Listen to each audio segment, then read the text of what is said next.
The goal of this demo is to show you how you can quickly and effectively understand where in your council area there may be pockets of residents who don't speak English well or who may not be connected to the internet. In times of emergencies, you need to quickly recognise where you need to take a different approach to broadcasting a message to residents, such as informing them that your LGA is currently a virus infection hotspot and that they need to restrict movement and increase some of the social distancing and isolation techniques that have been employed in the past few months. So I'll use the city of Moreland in Melbourne's north as an example here. And to help us identify where residents who don't speak English are, we can choose that from one of the map themes by choosing diversity and not fluent in English. And right away we can see that some of the suburbs here in the LGA's north, such as Fawkner, Hadfield and Glenroy, are ones where there's a higher proportion of residents who don't speak English very well.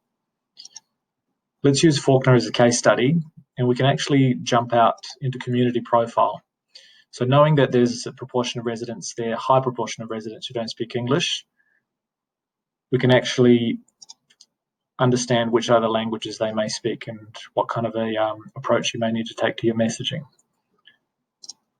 So for Fawkner,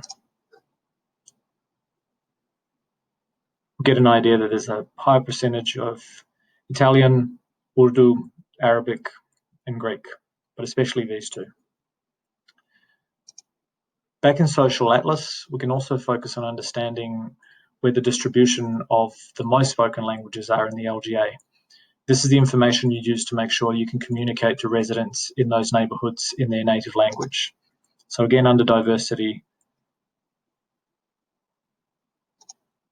we can choose the proportion of residents speaking Urdu, and we see that Fawkner, again, is the suburb which shows up there as having a high proportion.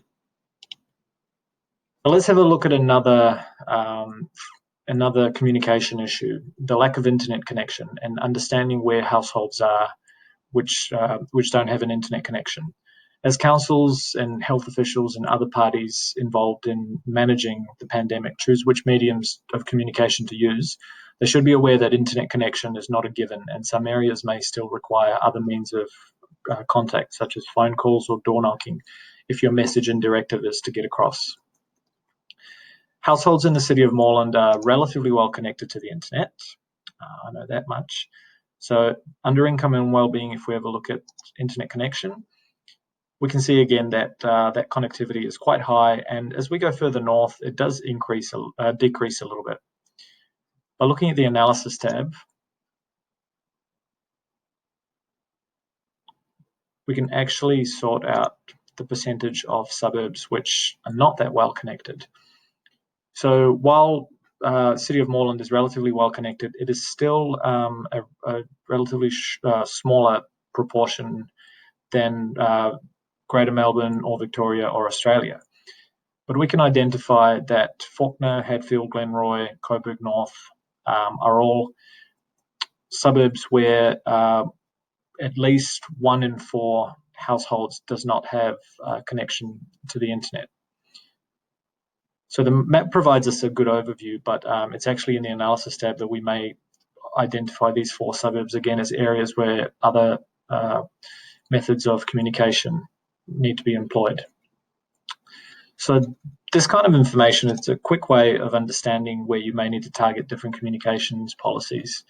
You can export the maps as images, export the information that is within the data to get an understanding of where you may need to do some targeted approaches. Now, our tools can help you achieve a lot in situations like these where quick direction-altering decisions are needed.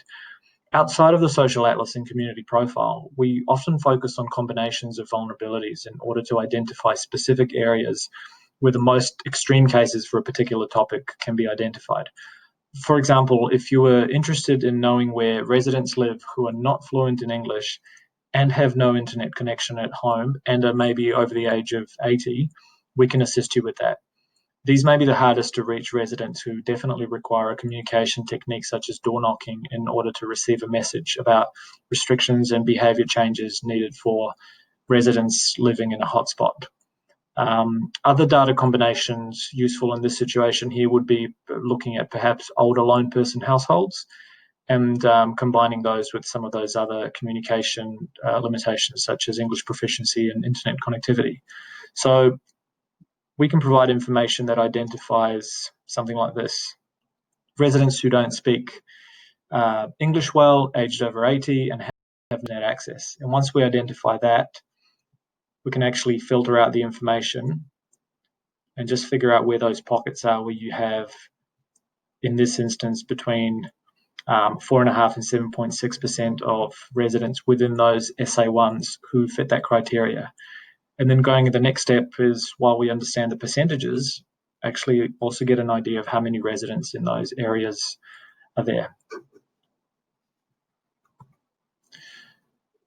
So please contact us if you require any further assistance with your social atlas and community profile tools for this current situation or anything similar in the future. And if you have any questions about our work with vulnerable communities and understanding the best way to use socioeconomic and demographic information to effectively help those most in need again, you're most welcome to contact us anytime.